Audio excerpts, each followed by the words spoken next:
Okay, I want to welcome everybody back. By the way, you got a little feedback there. I wanted to start a little early. I said 4:30, but hey, you know what? We got everybody here, so what the heck? This is going to be the after show for the Ken Hovind and Bill Ludlow debate, which I think probably will go down as my all-time favorite debate that I've had on my channel. This was a masterpiece. Matter of fact, the feedback so far from the chat and other people has just been overwhelming. How much they enjoyed this. So we do got Bill here. And then we got a panel of people, and we got a lot of people that want to like chime in. So I figured what we're going to do is kind of ask each person what they thought about the debate, and then we'll kind of have a free for all. I'm not doing the big room like I normally have, the 25-man room, due to technical reasons right now. So we are limited to 10 people at a time, but I can try to fit people in if people leave, and just let me know, because we had about 300 people watching that debate. So this after show might get several hundred people that want to join us. Anybody can join us. You don't have to be a member of the Great Debate community. It helps. Join the link to join is in the video description. But anyways, Bill, dude, I got to tell you, your presentation was just A+++, dude. Thank you very much. I mean, real quick, I mean, you kind of told me before, on air, you had things you would like to change, but I mean, all in all, do you not recognize how well you actually did? I mean, I haven't really seen much of the feedback, yet, but yeah, hopefully it went as well as I hoped it would. I mean, I'm familiar with the topic. I'm familiar with the subject. I talk about this all the time, and at the museum and stuff. So to me, it was I just kind of geared it towards the creationist thing, and changed a few things, and hoped it would go as well. But I definitely was prepared. I ran through it myself here, a dozen times in the last week, and spent a lot of time watching Kent's videos too. And I just think I anticipated what he would say, and he pretty much proved that right. He said the same thing for the last 20 years. So you definitely prepared. Okay, well, RJ, you're kind of the evolution dude in the room. So from your expertise, I mean, how do you think Bill did, and how do you think Kent did? Well, Kent was completely predictable. Nothing in that surprised me. Bill did a spectacular job having his quiver of arrows on material that he could then drop in when Kent would make a statement, and then he would come in with the counter argument with the PowerPoint slide right ready to go. Was exactly right. The one area that I would have quibbled about is when Kent would throw in these external lines, even though it's off topic.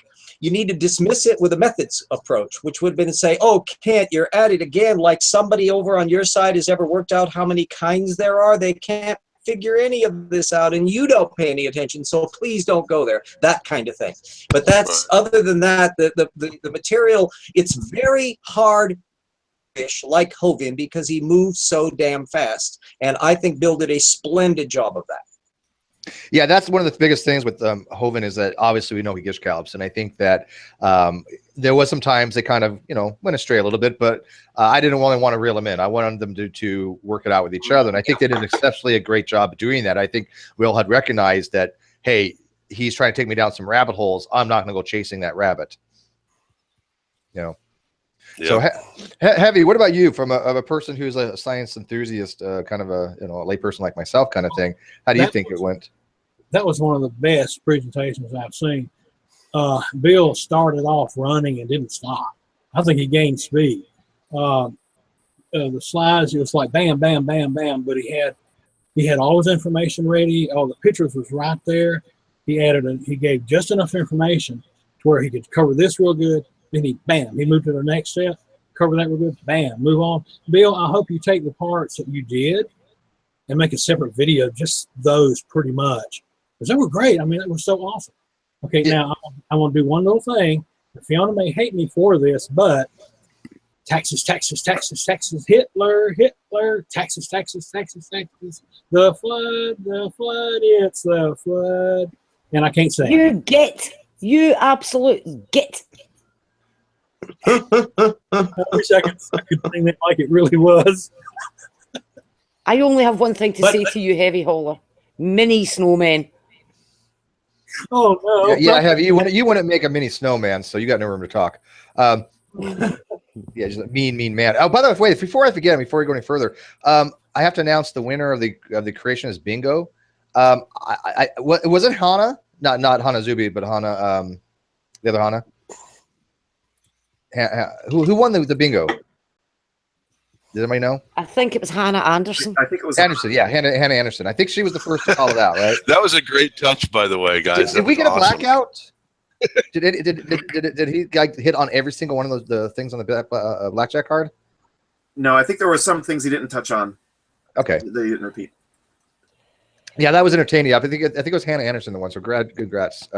So Quester, by the way, people don't know Quester. Quester's kind of new to the great debate community. His background's in particle physics, but so he does know science. So from a scientific perspective, how do you think the debate went? Yeah, so I just want to say to Bill here. Oops, wait, am I on? Can you hear me? You are. Yeah, sorry about that. Yeah, so I just wanted to say to Bill, absolutely fantastic job. Great slides, great presentation. You talked, just like Heavy was saying, you talked on the stuff that was just enough to explain it, moved on to the next topic, and you basically covered the field expertly, excellently. And I was really impressed also that when you were responding to Kent, you had slides to do that too. And that, of course, is really great because he never goes away from his script very far. And you can see what happens when he doesn't go, when he does go too far from his script. You know, like, how can you date a live carbon date a live animal? You know, that kind of stuff. That's right. Just crazy. So, and you were right there, and you did it in a straightforward scientific explanation. You know, without trying to make fun of him or belittle him. You know, you kept to the science, which is really good. So yeah, so from a scientific perspective, I think you did a great job. Now, I found when I was talking with Kent so long ago, at first he tripped me up on all of his gish galloping, but I found that you can take him off of his script by just kind of stepping on what he has already mentioned. And so, Bill, I wanted to ask if you've heard of what I'm sure you know what a Darwin is as a unit of measure. Oh yeah, Haldane's too. Yeah. Well, Haldane's, I don't know. What is that? Familiar with it, but So I was thinking about. I couldn't tell you what it is. No. Yeah. Yeah. Okay. No, I was thinking you could have brought that up in terms of his saying, "Oh well, you never see animals doing today what you're claiming that they did in the fossil record, right?" And right. I think an explanation of Darwin's, a simple one for the audience, would have done well there. That kind of a thing. But there's so much. My point being. Now, don't get me wrong. I think you did an absolutely beautiful job. The point is that there's so much science there to answer Kent in an understandable way with the audience, and I think you did that very well. Yeah, I think your presentation resonated greatly with the audience because the live chat was going crazy, and it's kind of unfortunate I couldn't record the live chat because it was racing gangbusters. Yeah, I couldn't keep up. It really was. Yeah, the live chat was crazy. I almost regretted not going to slow mode because it just was going by so fast, but slow mode limits people's ability to chat, so I don't like to have to do that. I'd rather have it go by fast. But I was overwhelmingly positive in your favor, except for the one person who said that you basically worked with the janitor in the museum. Right. You had three naysayers in there at least. There was Timmons, Gunn, and Buzadek, and they were all just repeating their little snarky tropes. Yeah. I tried to keep up with them. But I got to tell you, the moderation was great in the live chats. The spanners, you guys did a wonderful job. Seriously, thank you. Because you guys would recognize that this is an actual debate. It's not for them to come over and just start trolling and shit. You know. So I thought you guys did a wonderful job on that. So let's see who's next here. Oh wait, one other thing before I forget, we didn't get a chance to do Q&A. Obviously, I want to. I would love to have a part 2. I don't know if Kent's going to be scared to discuss anything with you again, Bill, but we'll see. I know we have a lot of people lined up. I know Quester, I think you want to have a debate with Ken again. I haven't listened to your first one yet. I do have it, but I was going to ask you about that. I haven't forgotten.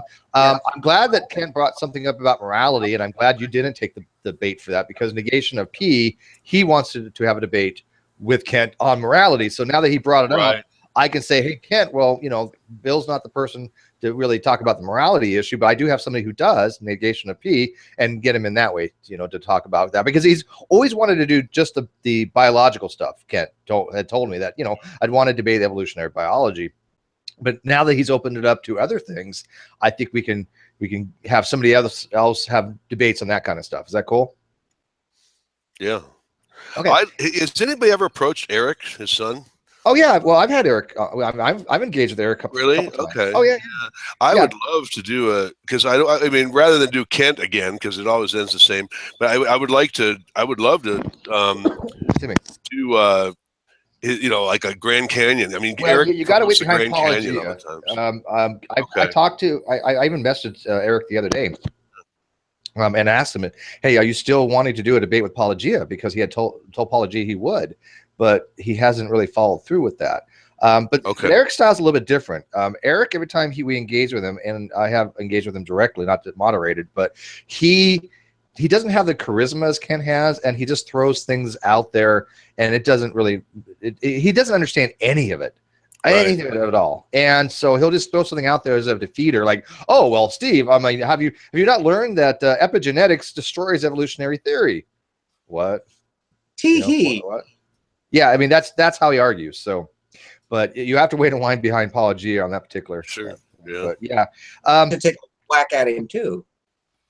Eric or Hovind? Reptile mammal transition and dinosaurs, boy, those would be areas that I know up the yin yang. So I'm very confident on those. I don't think I'd be able to wrestle as a video stuff that Bill does without tutoring, but just the talking the stuff, I'm up for that. I'm fine with that. We have, I know we have, let's see, Herman Mays. He's going to be debating him coming up here. I have to arrange that.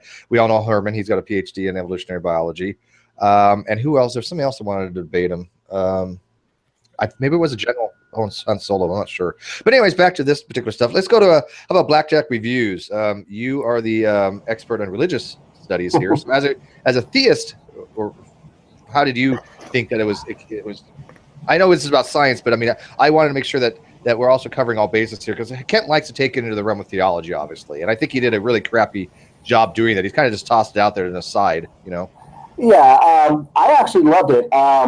Bill, I would have to say I've hosted debates. I've saw a lot of debates, and yours has probably been one of the most approachable for people who are not scientific like me.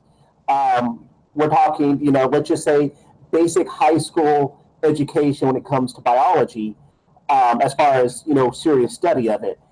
Yours was so easy to follow. You followed it up. You didn't get so into the nitty gritty that would bore people. So I guess that's because at the museum you work at, you talk to kids a lot. And I like how you upped it for adults without getting so kids, but kept it so simple that even Ken Hovind could probably understand it.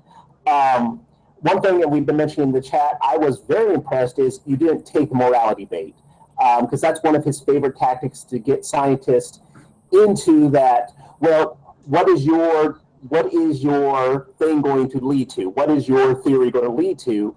And, you know, it's one of the most dishonest tactics ever that I know of, just because I will say it will lead to the halt of all scientific advancement. It stopped the advancement of humanity. So I'm going to have to say it was very, very well done. When we get to this, but there's some questions I would like to know. The only complaint I have about it, and I kind of wish someone would have reined him in when we're on that carbon dating, when he's saying, well, it makes sense to, if we can measure carbon in dead things, why can't we measure things in live? I wish someone would have tried to rein that in a little bit. But then again, Kent just sounded so stupid. I'm not trying to be mean. I'm not doing that. He just sounded willfully ignorant of what he was talking about and what was trying to be explained to him. And the fact I could literally hear your head hitting your hands, face palming, listening to him, was probably the highlight of it. One question, I want to mention this because people in the chat were asking Bill, and if we could just let him know, because hopefully he'll come back. If we could take that first 20 minutes and just cut it up and edit it and put it on the Great Debate as a intro to biology, you know, how to prepare for a debate, I think that would help everybody, because I saw a lot of people requesting that. Yeah, he should be back. And that's a question I was going to ask him, actually. I got sidetracked earlier, but I got asked in the live chat, is his presentation going to be available for download? And I think what you just said is brilliant. If he has no problem with that, take that first part of that debate and do it as a separate video. Yeah, for a PowerPoint. Yeah, and do it as an introduction to the topic. Tomorrow, the Great Debate Community website goes live. I think it is ready. We still need to add the forums, but we can do that after we go live. That would be an awesome post one of the first things to be put on there, other than the stuff that I've already uploaded after it goes live. So after it goes live, that'd be, I think, would be the one of the greatest things to first be on that page is that presentation. You know, so we can say, hey, the very first thing that was loaded after it was live was Bill's presentation. And by the way, I'm still looking for editors and contributors and authors. If this web page is going to take a lot of work. It's a community thing. It's something that belongs to all of us. So I'm kind of hoping that everybody pitches in. I will be having a hangout tonight. It'll be off air, but it will be with a handful of people that want to be editors, and I'll be showing you how to work with the WordPress and doing the content. So, anyways, go ahead. Yeah, go ahead, Blackjack. And I would like to actually, because I want to get more involved in the Great Debate. Life has been extremely crazy, but I would actually like to submit some papers because I noticed in the Great Debate, a lot of it is, and this is just my opinion of it, being a very, inactive member for a long time. It's all very scientific, but I would like to get more into compare and contrast of religions. Like right now, I'm finishing up a little paper I'm writing on how fandoms are replacing religions today as the primary social groups that we're seeing.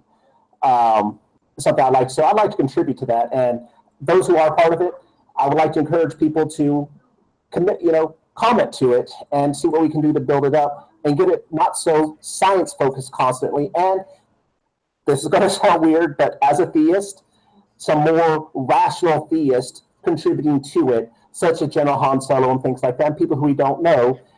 That way we can actually have an actual cordial debate. Well, I have General Han Solo has graciously offered to be an editor for the theology section. Obviously, if you wanted to step up and be an editor, you have a PhD in religious studies. I'm thrilled if you want to be an editor. If not, I'll put you as a contributor or author so you can upload your own stuff. The difference between the ranks is simple. A contributor can write something, but it has to be approved. They can't upload. An author can upload their own content and modify their own content, but they can't change anybody else's. An editor can upload and change anybody's content. And then the admin, which is going to be me and one other person, we have full control of the site. And I do own the domain name, and I am trademarking Great Debate Community, and I will be the logo and the tagline. I'm trademarking it all.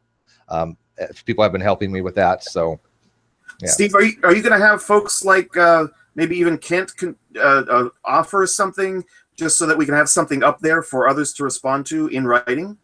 You mean like a forum section? Yeah. Yeah. The forum is going to be a plugin.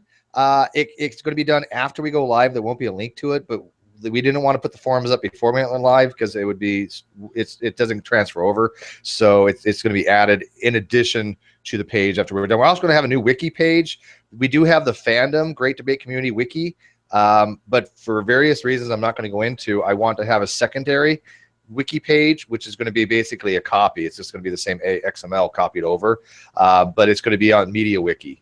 And it will have the same, because you guys that wrote for the media, for the wiki. Oh my God, I thought I had some good shit, but you guys were brilliant.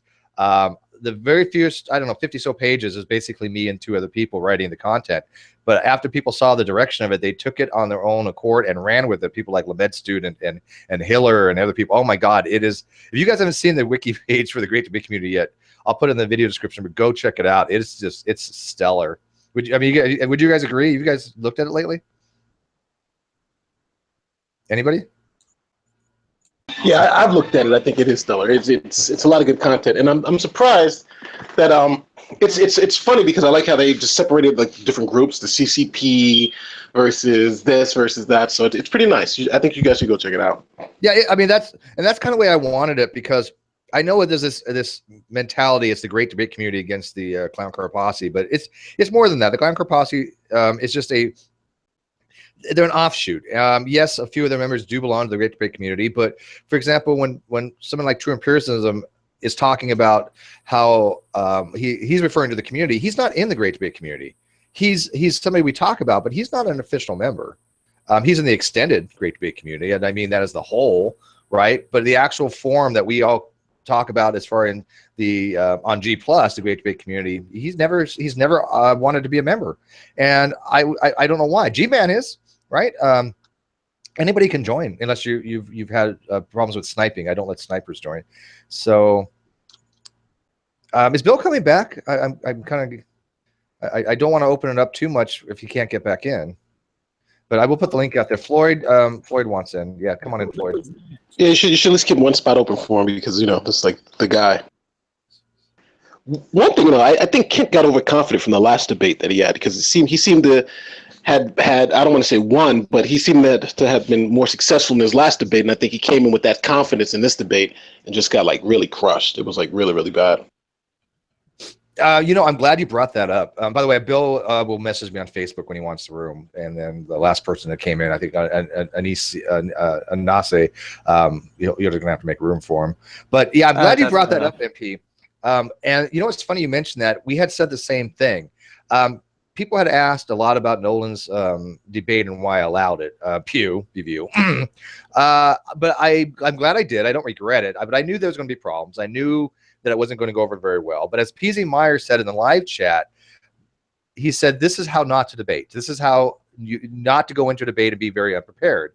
And I had said to PZ, now, you know what? I think Bill's presentation is going to be the opposite, right? It's going to be like a dichotomy, opposite ends of the spectrum. And Bill had told me what he was going to be doing, and I realized this might be a good thing. And exactly like you said, MP, maybe Kent's going to be a little more overconfident, because I think he did win the debate with Nolan, right? Nolan was not qualified, I think, or able to really do an effective debate. And I think that might have been a factor. Do you agree? No, I totally agree. I think when he came into this debate, Kent thought that since he was so successful kind of using the same stuff that he used before, he thought he can come into this debate and then do roughshod it over Bill.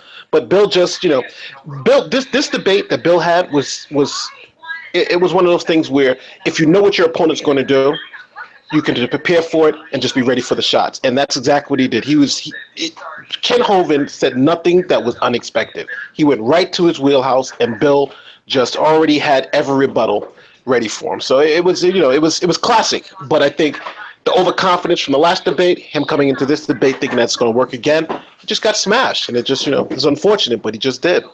Absolutely agree. Bill's internet went out. He's on his phone right now. I think he's going to wait till the internet goes back, and then he can rejoin it. Steve, did Kent know anything about Bill before this?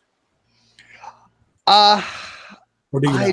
I don't know. Well, the reason I asked was I'm not sure. I've been following Bill on Facebook, a lot of the different forums and his posts and everything. Mm-hmm. I mean, when I heard he was going to be doing the debate, I'm like, oh, hell yeah. Because I've been following him and watching his comments where he's been addressing all these different issues with the young earthers. I mean, it's like there's him, Sean, Ovis, and there's a couple others. Herman Mays has been in there, and there's a few others. And it's like a kind of a small group. And they're like, bam, bam, bam, just spot on with stuff. And they know how to deal with these arguments. Yeah, Bill was. Yeah, when Bill told me he wanted to, I was thrilled to death too for that very reason. So, and Herman, he wants to too as well, and so I'm thrilled to death. My only concern now is Ken's going to get scared off, but we'll see, right? I mean, because he just got annihilated. Oh my God! This was really bad. This wasn't really even close. This was like a disaster. Yeah. And did you guys not realize that G-Man just today had put out a small little video saying, "Well, Ken Hovind, he never lost a debate." Really? Well, that was off the last debate. I think he was confident. G-Man and everybody was confident off the last debate. They were like, "Look at how Ken Hovind went on Steve's channel, destroyed some evolutionist. This is how it should work." And today it was reality of, oh my God, this was, reality kick back. Yeah, the creationists never admit to losing a debate. They have lost the debate and have their. If you guys can see my screen, their group will announce it that they've won. If you guys can see my screen, I think I can summarize that last debate with the ending that Kent Hovind gave. Mm-hmm. Yeah. Yes, playing pitch. Go ahead. Real quick, let me get a Soldier Dash in here. He's relatively new. He's been in here before. I'm just going to call you Sod. But whatever. You can call me Sod. You can call me Soda. Whatever it takes, awesome. Man. I know my name is quite frankly retarded. Yeah, Sod works for me. I'm a simple person. So what do you think as a kind of a lay person? As a lay person, especially in comparison to looking at previous debates, like with Casey and Kent Hovind, I like both of them. But as a perspective of someone with learning disabilities like Asperger's, it's very hard to follow Casey with a lot of how he structures his sentences. As much as I love the guy, I love him to death, but it's very, very hard to follow. I think Bill did about like the best way you could conduct and articulate a conversation about that. I would have loved to have him as one of my high school teachers, as compared to Kent Hovind, which he just kind of runs off, switch topics, and whatever he talks about. That probably, depending on like maybe at the end of high school with exams, that'd probably give me a goddamn anxiety attack with trying to remember all that shit. Yeah, no, I would love to have Bill as a person to teach this kind of stuff. That's why when he gets back into the room, I really do want to ask if he doesn't mind somebody making that video just of that first part, just of that presentation. I think it's a great initial thing for people to get exposed to human evolutionary things, because I even learned stuff on that. I was like, wow, this is like awesome. He had the cranial sizes laid out. That one slide, I was like, slide of the sequence of skull was just incredible. I don't think Hovind was even respecting that, and Hovind didn't address anything that Bill had to say. But how could he? How could he though? At that point, it's game over. It's game over. It was GG. Yes, to basically take the position no fossil can ever mean anything, and that was the position he had to fall back to. Right. He actually. What killed me was when Bill put up a slide and no human fossils were found with Lucy or something. That was good. That was good. He actually did. No, Kent. Let's be fair. Let's be fair. He did. Kent did respond to you, Bill. He did with, "Oh, I don't accept that. Oh no, you have to prove this particular fossil bred." So yeah, that's one of the weird things. He likes to say that. He's like, you can't show that the fossil had kids. Well, so the frick what? We know it had parents, and we know other members of the population existed at the time. It wasn't the only member of its species, obviously. So what does it matter if a single fossil had kids or not? There's no relevancy at all to anything. I don't even know where he's going with that. It was desperation time. It was desperation time. He said the same thing. I wish somebody would ask him. I had it written down for Q&A, but we didn't get to Q&A. Maybe for again part 2. But one of the questions was, why does it matter if the fossil had children or not? I don't get it. It makes sense within their context. If you're only talking about what you can observe in your family, you can see your dogs and cats doing their thing. You can see your family members doing their thing, and they always remain within the nice, neat form. And if you've never thought through what speciation is, and if you've never thought through how that could apply in a fossil context, and believe me, none of them ever have, and nobody then for Kent to copy, he has won the game within the environment in which he's operating it. He needs to see evidence, Australopithecine giving birth to Neanderthal in the fossil record, which by definition is something you're just not going to see. And so it's the same thing as when Robert Gentry is trying to claim that the polonium halos mean a young Earth, and you have to actually create a polonium halo in a block of granite to satisfy him. So it's a real high hurdle. Only thing that's going to convince Kent that evolution is true if he sees a dog have like a bird or something like that. He's got to like literally see it. That would instantaneously falsify evolutionary theory. I know, but that shows you how messed up his understanding of evolutionary theory is. Because he would see that, he would say evolution is true, and that would destroy evolutionary theory. So, hey Bill, now that you're back, let me ask you. There was another question that was being asked, and again, we didn't get to Q&A, but somebody had asked in here. Blackjack asked it.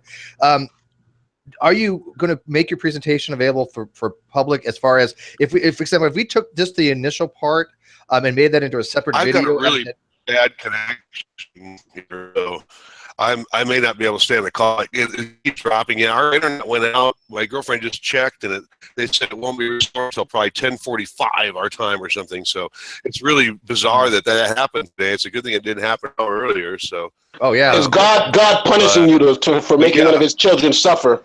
No, God gave him the ability. Yeah, I definitely will make it available to the public. So. Yeah, go ahead. You guys are coming in like real broken up. It's real weird sounding. So, Yeah, I can't even hardly understand what you say. So I'll I'm type on my it to you. 4G I'll type it to you phone in now, Facebook. but it's I'll type it to you in Facebook because I think we're breaking up to him. Oh, Fiona hadn't typed in. She's got to go in a little bit. I Yeah. think. I know the creationists are going to say God is punishing Bill now for doing such a good job. No internet connection. Fiona, so I mean, what I know you were losing brain cells and you probably kind of lost the will to live, you were saying, but you know, you held in there. So what say you? Right. I mean, everybody's saying, you know, great job, Bill, and all the rest of it.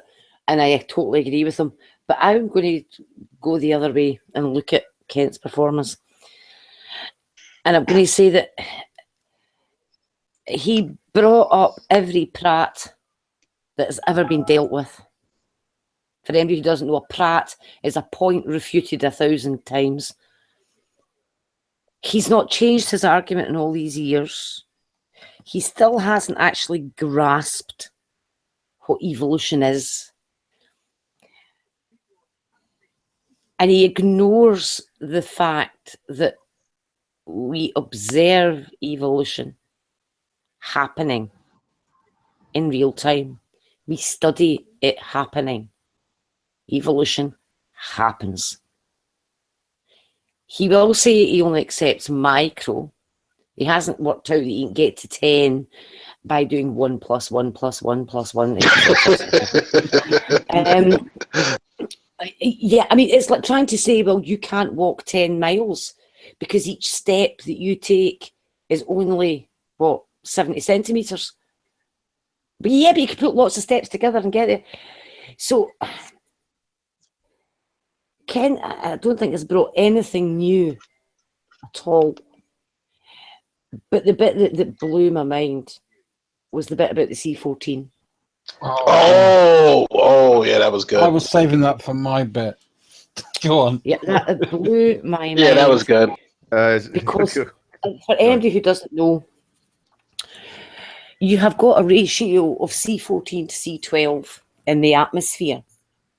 And the plants take in carbon dioxide, and via photosynthesis, they make carbohydrates and various other things. And then the herbivores eat the plants, and they get it in the same ratio again. And then we eat the herbivores and the plants. So we get it in that ratio too. So we all have the same ratio. And there's a turnover of carbon molecules. Remember, we breathe out CO2. So you're taking in new carbon all the time, and you're breathing out the carbon that from what you've eaten previously. So that way you stay with the same ratio. When you die, the first thing you do is you stop breathing. You stop breathing out carbon. You also stop eating. So you stop taking it in. Carbon-14. Now, the carbon-14 is radioactive and it decays to carbon-12. And if you're not taking in new carbon from the environment, but the carbon within you is, you're going to be getting the degradation of the C14, then the ratio will change. But you have to be dead for that to happen. Carbon-14 dating tells you how long since something died. And there is no way on God's green earth that you can take a living animal and calculate when it died if it's living. It really is that simple. But that shows the ignorance to that. That's what Kent didn't grasp. But then he asked that question. He asked that question. Why can't you carbon date something that's alive? Like, wasn't that one of his questions? Yes. And the other thing is that we've known for quite some time now that you have problems with marine organisms. Anything that eats crustaceans, like a seal. Because remember, a lot of the carbon in oceans can be coming from things like very old limescale beds. It's the The reservoir shells are made from the carbonates. So you end up getting a false date when it comes to marine organisms. So for that reason, we know not to date them using C14.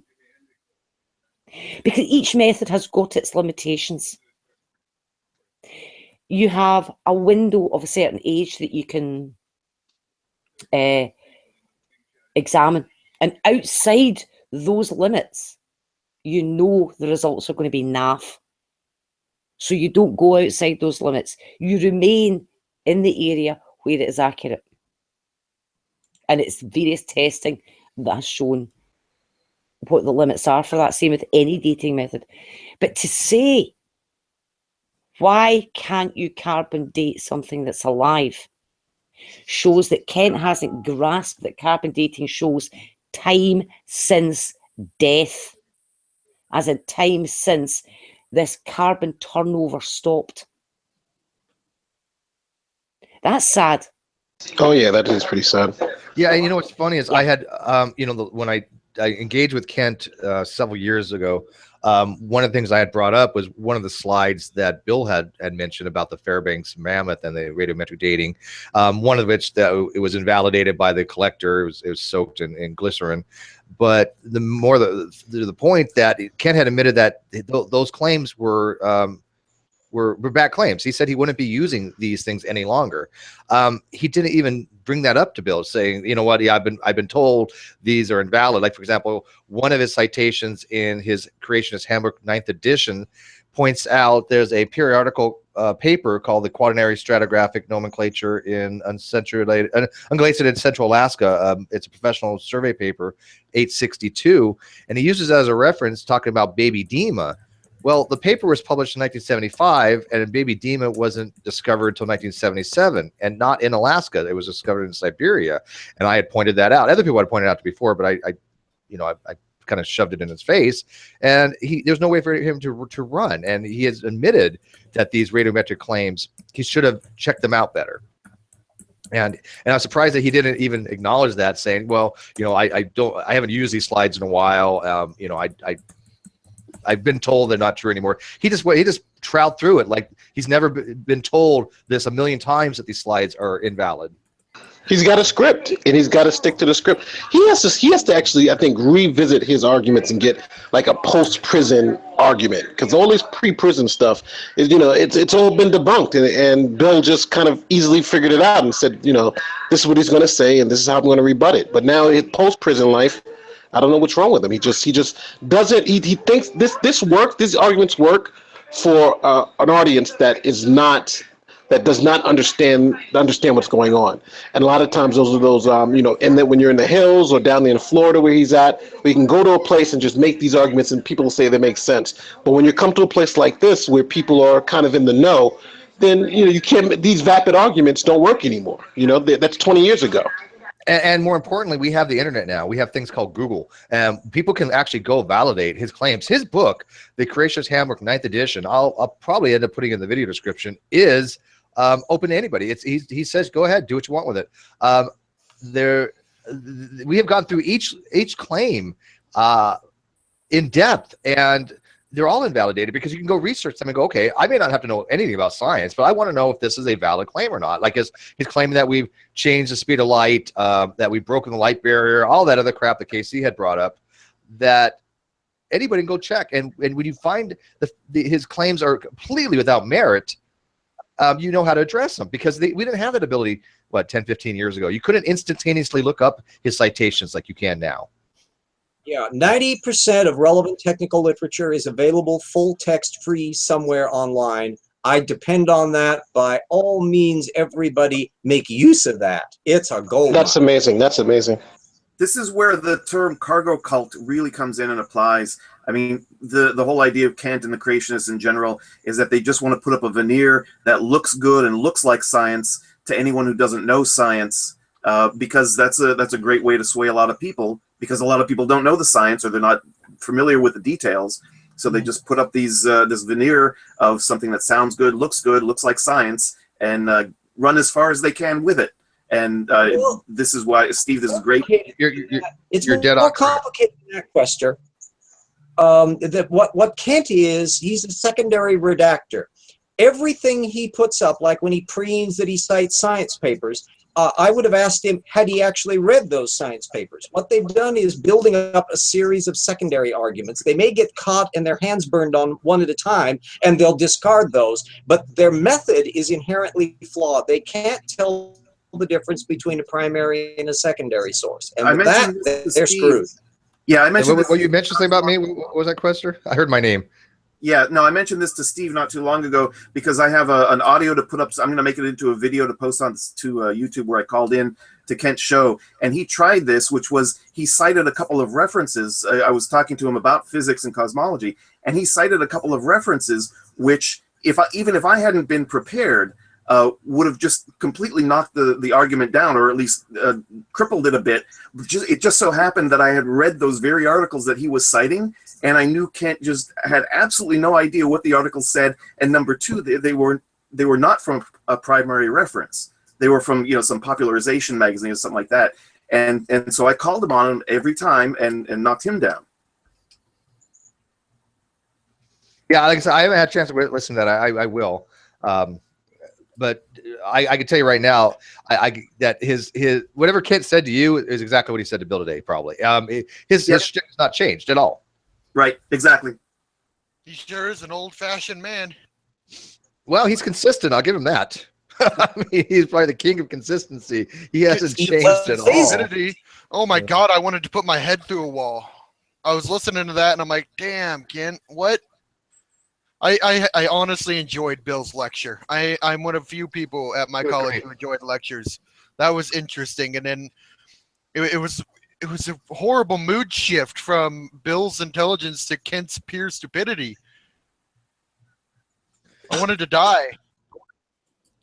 Millions of people who think exactly the same way, and quite a few of the people in the Dover case are Kent Hovind groupies. They get their air quote science from Kent Hovind. Some of the people in Congress do that. So be afraid. Be very afraid. Yeah, Quester was spot on by the fact that they'd have to put this veneer on, and once you get past that surface, you realize that they're just completely scientifically inept. But all he has to do is convince people that don't know science. He's not going to convince any one of us, right? Have you ever been buried with a chicken? Well, he's not. Nobody. Remember, he said to Bill, "Well, please look at the side chat if you can see it, because I've answered that question." He said, go watch my creationist videos and you'll change your mind. And we all know that's not going to happen. We've seen his creationist videos. They're horrible. But all he has to do is convince people that don't know the science. And that's all he needs to do. And that's what he's been doing. The people that comment on his videos, and they do come onto my channel and comment as well, whenever you ask them anything about the science, it is just deer in the headlights. They have no idea. They'll parrot something, but they don't know the actual science. They'll just say, oh, well, you guys are wrong. Evolution's a fairy tale, a bunch of pejoratives and other things. But they never get into anything when you ask them about, well, show me how you get, 6 to 10,000 species of birds from the ark. How do you get 8.7 million extant eukaryotic species? How does this happen? They'll never able to do it, ever. You can't only teach them, but you have to then spend the effort to undo what Kent has taught them, or the other creationists, and then teach them the science. Hey, that's one of the things that bugs me, and the whole sort of flood argument anyway. I mean, one of the arguments I quite like is you can point to Sumer, who kind of like lions and leopards and a number of feline animals that they have in their art. You go to Egypt, where they worshipped cats in the same period. This is all pre-flood and post-flood. Hey, real quick, Quester's got to take off. So, Quester, thank you for dropping by. Like I said, enjoy your little your trips and stuff. I will get with you. We are going to have a hangout one of these days, guys. We're going to be talking about some things in particle physics, quantum entanglement, all the cool subject shit that we all know very little about but find it very fascinating. Yeah, I looked at the article on the new particle. Yeah, very interesting. It was already predicted by the standard model. Yep. Great that they found it. Yep. Thanks a lot, Steve. You're Thank welcome. you, everybody else. Nice meeting you. Good night. And Les Nagy had said in the live chat, he said, missed the debate. Did Kent reference John Coffey being innocent in the Green Mile? Yeah, more than once, I think. Yeah, he's got a new trope. Boy, once they get a trope, they latch onto it like limp. It's such a bad argument. Kent has one That is an trope argument. that absolutely pisses me off, and that's, oh, my computer isn't evolved yet. It needs intelligent input. Shut the fuck up. I think I had to get ready for getting my bleach out just to pour it in a wine glass every time he had to say that. I'm ordering a gallon milk jug of cyanide tomorrow. Yeah, I mean, we all like to have snide comments. I mean, this is the great debate community. We love science, but at the same time, we like to every we conversation. like to be snide a little bit. But his things are just not funny. I mean, it shows that he really doesn't understand jack shit about these topics. Oh, my mic has not evolved. Well, okay, well, you haven't evolved either, because you're an individual. He doesn't understand populations at all. His mic comes out population. It's not biological. Yeah, but he's the same guy that put a bunch of rocks in the jar and said, "Oh, look, they're not evolving." It's like, oh, freaking A. There was one thing. Floyd. There was one thing Bill brought up that I thought was really good. It went by pretty fast, though, because Kent didn't want to get anywhere near it. It was like Bill was trying to ask me, okay, well, where is this flood layer? Can you point this flood layer out? Where is it in the geologic column, which Kent says doesn't exist? Because now, when you think about it, say, okay, you have this flood event, so you got your flood layer. There would be a layer that would show some kind of massive worldwide flood. I'm not talking about the limestone deposits either. And then underneath that, it would show abundant life. And then above that, there wouldn't be nothing for years. Because you only had what? Just stuff coming off the ark, right? That makes sense. You also show the species universal flood layer. Yeah, you wouldn't have to go to the Grand Canyon. You have to show the speciation after the ark, and that's what I'm saying. I've asked younger creationists, pick any species you want, just anything. How do we get from what we have now, from a pair of them? That is the evolution on steroids, though. That's like that would be the math is like crazy on that. It's worse than that because not only in some cases would you have speciation rates for like mammals every generation or two. In some cases you would have to have like 1,500 speciation rates events in a single generation, which I don't even know what the hell that would mean. How do you a single generation? How do you get more than one speciation event? I think they said you'd have to have something like 4,000 new species evolve per day or something like that. It was like a ridiculous number. And we don't see anything like that now. Sarah Leitner has, I think, 196 bird kinds. She discusses no fossil data, by the way. She's a creationist. Of the finch kind, all the world's finches are in that kind, which means 1,200 species have to have speciated, not merely after 4,500, but before the age of discovery, because all those species are in place by the time explorers bump into them. So it's just ridiculously rapid speciation just for finches. Well, I got a question for everybody. I thought it was kind of ridiculous when he brought up the giant skeletons in that debate. Oh my God! Giant skeletons. When was this? That is just so absurd. I can't believe he even brought that up because that has been just internet trope. Because it's not even something he could be getting from AIG or ICR. They're not claiming this. No, he is they're going not. around in grassroots the Photoshop creationism online, and so it would have been hilarious to press him on sources. Is he getting stuff from National Enquirer now? Certainly he was. We know he gets some of the stuff on the ice flow where the airplane buried down into things. It's not for the general creationism material. Most of the stuff that Kent says is familiar to me from the creationism of Henry Morris back in the 1970s. Hovind is not somebody who keeps his finger on current creationism literature. And in fact, the AIG bunch dumps on Kent as being a bad creationist. They don't consider his theology accurate. Snelling and others dumped on him. So he's considered a doofus by, air quotes, mainstream creationists. See, I asked a question. I would have said, name me 10 that have not been debunked. See, me, though, I would actually like to get into a debate with him. I'm not saying right now or anything because it'd be tight time to do, but his stance on KJV onlyism. Which I find interesting because I've always wondered how he's done on that. And the reason being is because I think it goes part and parcel with his younger creation views. I remember one time flat earthers came in to his show, and I asked him to talk about flat Earth, and he wouldn't address it at all. they brought up arguments, they brought up Bible verses and stuff that support flat Earth, and he just wouldn't address it at all because he can't support it.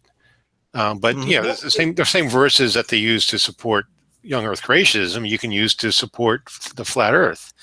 But nothing is more hilarious than to see a doctrinal young Earth creationist who is not a geocentrist and or is not a flat earther try to deal with it. Suddenly they turn in to the most Rossian, purely scientific, looking at the science data stuff. That's G-Man. It's some really interesting double think going on. That's literally G-Man. What you would have with G-Man. He went into a flat Earth hangout, and he was literally defending science. You guys don't believe in science. Science is the way to go. Believe in the science. But when it comes to evolution, the science is wrong.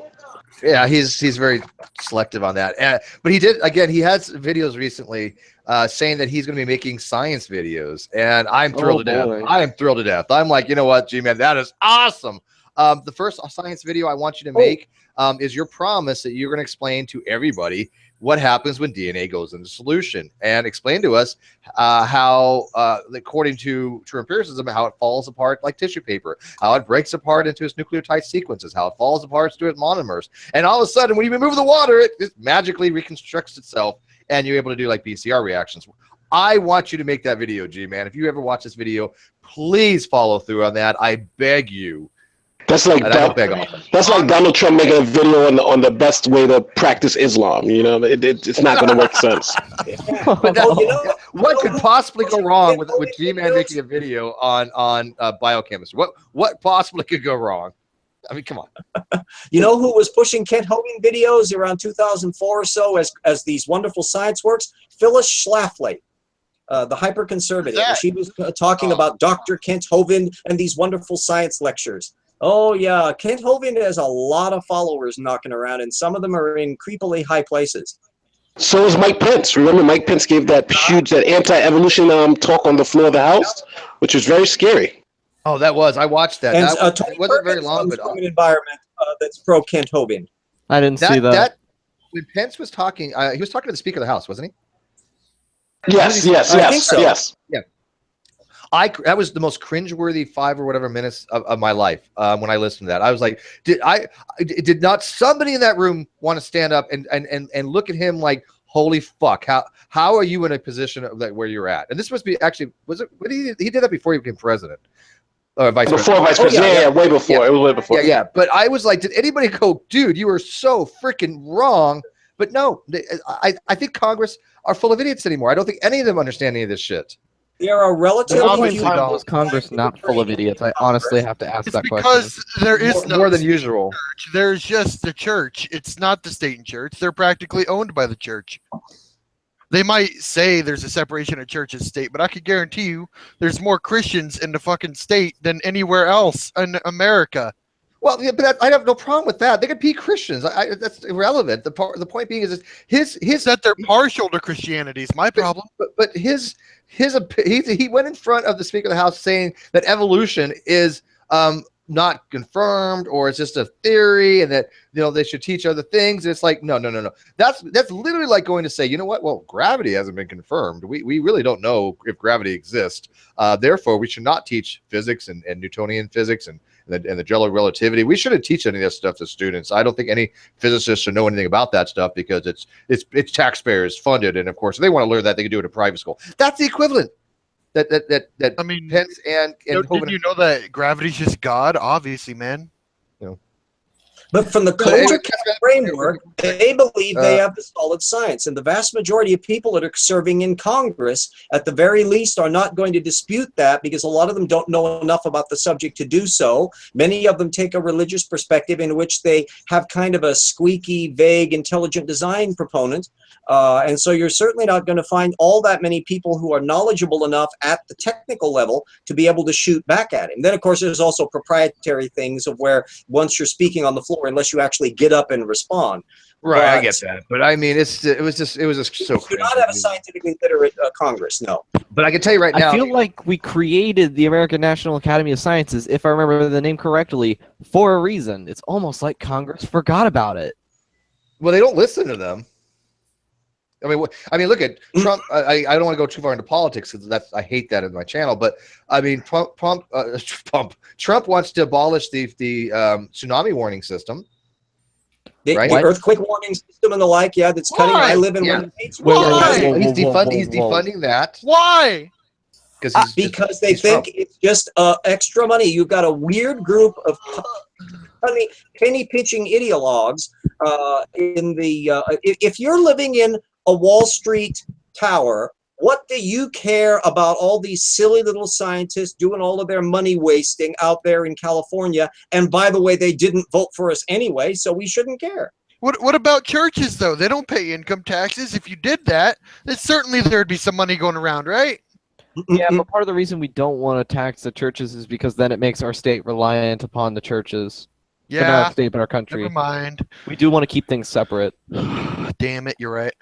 Yeah, it's a sad truth. Ryan, you've been kind of quiet. What say you? And by the way, I'm trying to get Lamise in, the food scientist. So if anybody is taking off, she can have your spot. If everyone is adamant about staying in, then I guess I'll just bounce out then. I'll be the nice guy. Well, I'll bounce out after a second here. All right. I just wanted to say too. I just wanted to add one thing before I go. Y'all was talking about Ken Hovind, flat earth, and that, and all of a sudden these young earthers become super scientific. Well, Paul Ogia just put out a video about that very thing, where those people on the Answers in Genesis, that woman and the other guy, and sometimes Ken Hovind was there, and they're talking about flat earth, and all of a sudden they turn into super scientific type people. It was freaking amazing. Paul Ogia was talking big mess about it. I put the link into ultra skeptical super scientists. I put the link in the side if y'all want to post that. Oh yeah. Video. Thanks, Heavy. I'm gonna go ahead and head out so someone else can come in. Bye. Yeah. You know, when evangelicals have trouble with debate when they bring up morality, that's their go-to argument. It's like, when losing other topics, just bring up morality. When all hell breaks loose, say the word morality, and things will go well.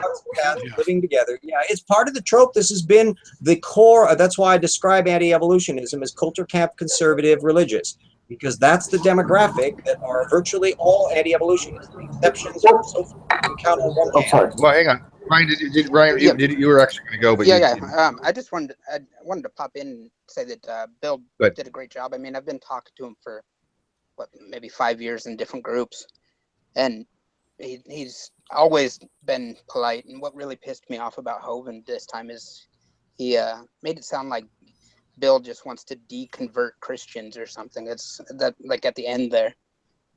Yeah, that's a good point. I mean, I think you're right. I mean, when I've noticed Kent at every single end of Hangout, he did the same thing with the KC.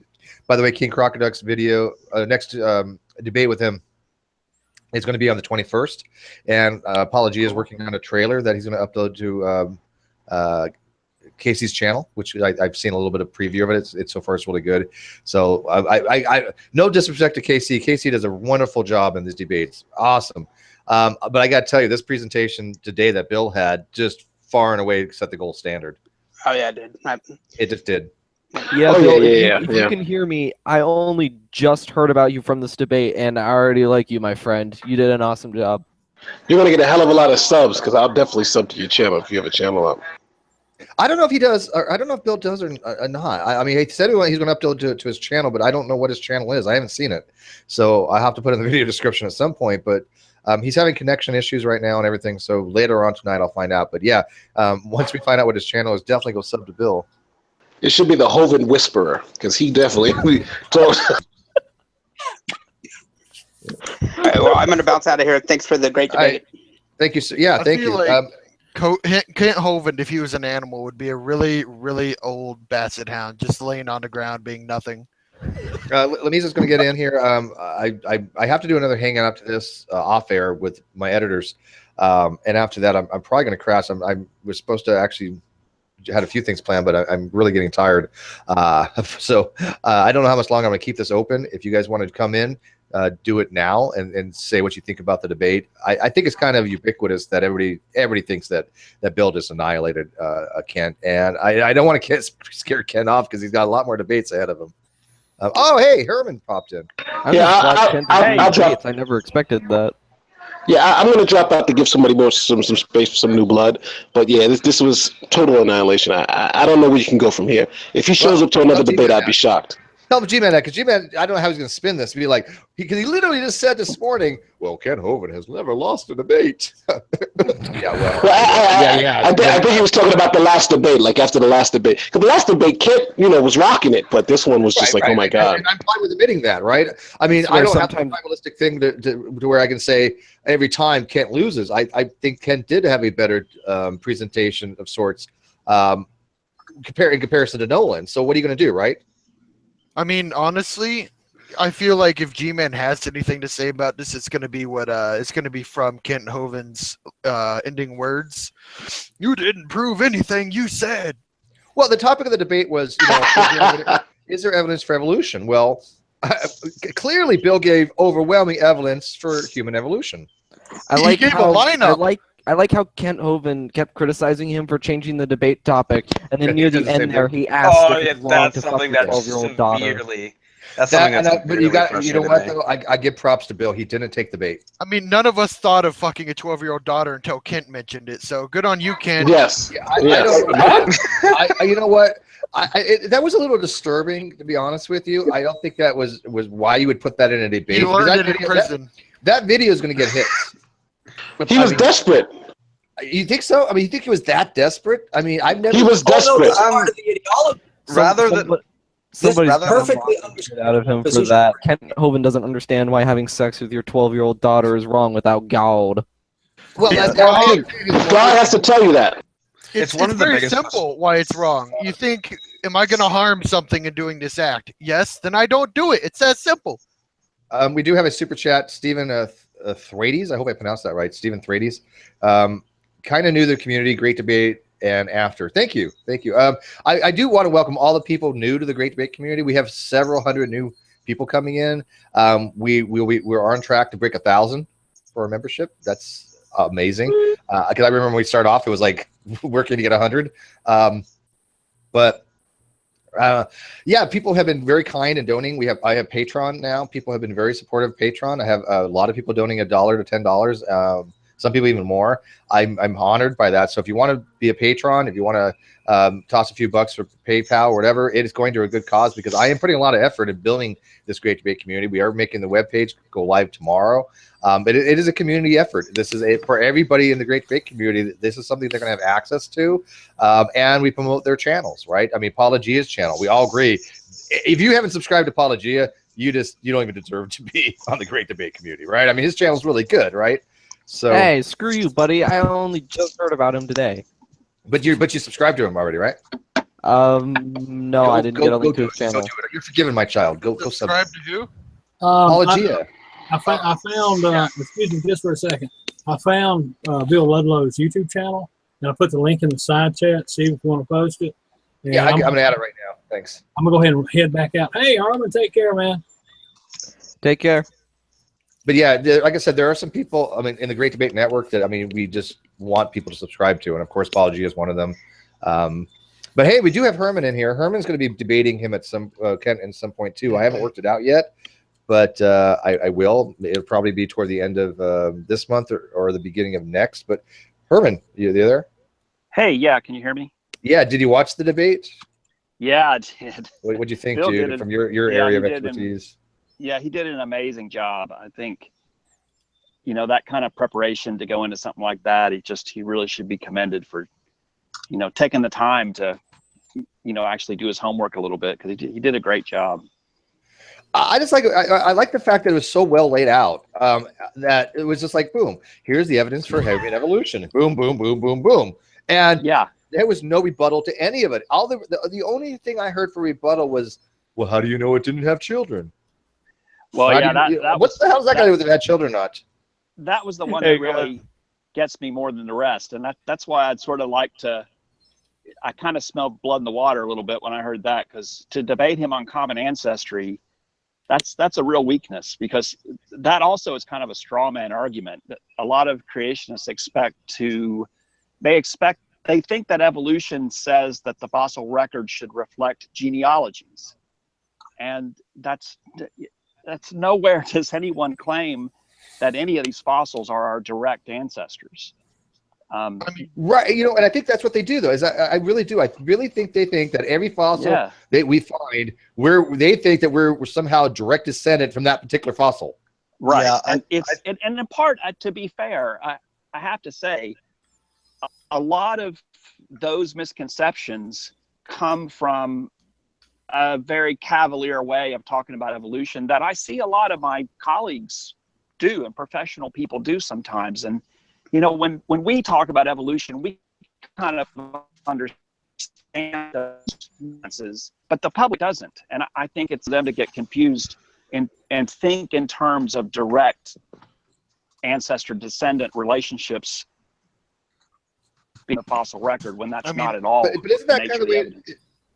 Isn't that kind of way with any kind of field? I mean, we see the same things when talking about physics, right? We're talking about relativity. The people that are actually knowledgeable, that when they're working with each other in an academic session, they may be a little more loose in their terminology, and just when they're just talking to each other. But other people that don't understand the concepts, they have these weird misconceptions.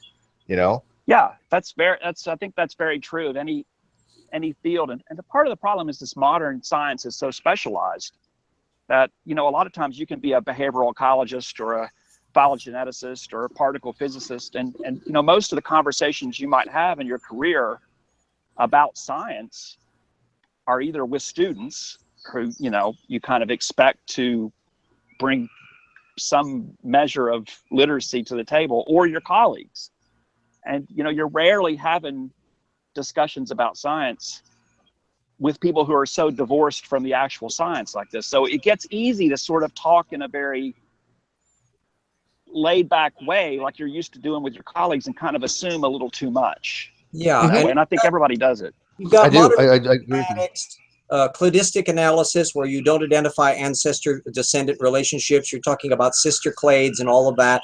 And that immediately is being misunderstood by anti-evolutionists up the yin-yang. Yeah. It's no coincidence that Colin Patterson was a cladist, and boy, he pops up all the time in authority quotes because he's talking one thing and the creationist Sutherland's talking another. Exactly. Yeah, it's just it's very hard to sort of unwind a lot of those misconceptions once they get started. And there's really few misconceptions about evolution that creationists have that are more pervasive than this idea that the fossil record reflects genealogies, and he just said that over and over again. And even though Bill tried to correct him, he just couldn't wrap his head around the fact that he's wrong about it. So what debate would you have with him, though? The ability to make any kind of inductive reasoning really irritates the shit out of me. The point isn't that these are direct ancestors, that this is literally your great blah blah blah grandpappy. It's more so the fact that here we can observe in reality microevolution, as the creationists call it. We can observe microevolution, and we can also see that these forms do exist. So we can see that these little changes can occur, and we can also see that there can be creatures that exist with these forms. You can make an inductive argument that, hey, we might have evolved from something like this, because we can see changes accumulate over time and see that certain forms can exist, like Tiktaalik. And it's other similar fossils, but Tiktaalik is the only one I know off the top of my head. Oh, there's a bunch. I think that's like one of my biggest frustrations with it when they're talking about it, like the direct ancestors, and like one of the biggest things is connecting that with when he uses the term kinds, because he says like, oh, every 5-year-old or whoever would recognize this, and it's like, you really don't understand how evolution works. Look at something like the Daeodon. The Daeodon, if I'm correct, is more closely an ancestor to the hippopotamus rather than what it looks like, which is basically a boar or a hell pig, and yet he would probably classify it as something else. Or if you look at the hyenodon, which you would think is closely related to the hyena, but it's actually not even the ancestor of the hyena, if I'm correct. Yeah, I'm surprised Kent didn't do that little trope that he uses, but I think that he probably didn't because Bill had said something in the debate in regards to that like, look, even a 5-year-old can show that these things are transitionally modified, that there's a change in the cranial size, that the CC capacity has changed. We can see that. That speaking of you mentioning the 5-year-old thing, even though I'm not exactly in a position to give a shout out, I want to give a quote unquote shout out to Exabyte Spider, who has some excellent videos regarding evolution and cladistics, and has a nice video taking apart Kent Hovind's idea of kinds and the 5-year-old and blah blah blah blah blah. That all that rhetoric. It's a different take than what I've seen other people do. Not too far off. I really want to. I want other people to see that video. I wonder if I have seen it or not. I'll have to check it out. I will send you guys a link, and then one of the mods can post it in the chat if so be. Sure. I mean, honestly, Kent Hovind's tactics are so what do you call them? Dishonest. Underhanded. It's come to a point where my friend asked me, "Yo, would you debate Kent Hovind?" And I had to answer no because I'm a very short-tempered person. You could probably tell already. And I would say one thing wrong, and Kent would point that out, and then use it to discredit me in the argument, and I'd lose my shit on him. I'm wondering how his followers are going to do look and they're going to be in shock. Yeah, I don't. Well, I honestly I have no idea. I'm curious. I want to see the comments that are left after they post this. I mean, first of all, if he doesn't upload this to his channel, I would be kind of shocked. But it would be telling if he doesn't ever bother to upload it, right? I mean, if he doesn't upload this, you could clearly tell that he knows he did really poorly. But if he does upload it, I can't wait to see. Yeah, he would. If either he'll dual stream, but there's been some problems with that because when dual streams, you can't really hear the other person too well. And what they've been doing now is they've just been recording it locally on their hard drive, and then uploading it as later on, which is fine. But I'm curious if he's going to upload this to his channel, even though he got so raped on it. But anyway, hey, Hannah Anderson, I think we've determined that you're the winner of the bingo. Yay. We have absolutely nothing to give you but our admiration. How did Hannah win? Yeah, but that's a good question. You need to validate. We should validate that, don't you think? Not that I don't trust Hannah, but Hannah. By the way, I sent a link to Exabyte's video in this Hangouts chat, or I can send it in the other Hangout chat as well. So someone please send that into one of the mods. Send that into the stream's live chat. Okay. Wildheart told me to try to post it, and then she will try to post it. I got it. Hannah. Well, Hannah's a hacker, right? Hannah Anderson, we all know she's a hacker. Well, wasn't it, according to Ronnie, she's a liar, or was that G-Man? Yeah, well, she was. I think so. Yeah. She's like two-faced and whatnot. It's like, are you kidding me? Oh, that was Ronnie. Well, that was Hannah Zuby, but Hannah Anderson was a liar too for something else. Okay. A long time ago, there was a what was that, Hannah? That you got accused of something, and I was like, holy shit, please, that's just ridiculous. I can't remember. Well, the Cloud Core Posse calls everybody liars, right? I mean, anybody who disagrees with them, you're just a liar. Steve's the biggest liar on the internet. His channel's going to shit because nobody wants to go in there and nobody wants to watch his stuff. And this is like, Ronnie, you have 12 people watching. I have 300. Shut up. Yeah, I saw that. There was like 300 people watching that debate. It was great. Yeah, I'll be able to catch part of it. Unfortunately, I'll watch the rest of it later. People aren't fans of Kent Hovind. They're just fans of seeing Kent Hovind be proved wrong. It was the best debate I've had so far, Mike. I mean, it was this was the perfect matchup. They had great head-to-head. They had great Bill had a great presentation.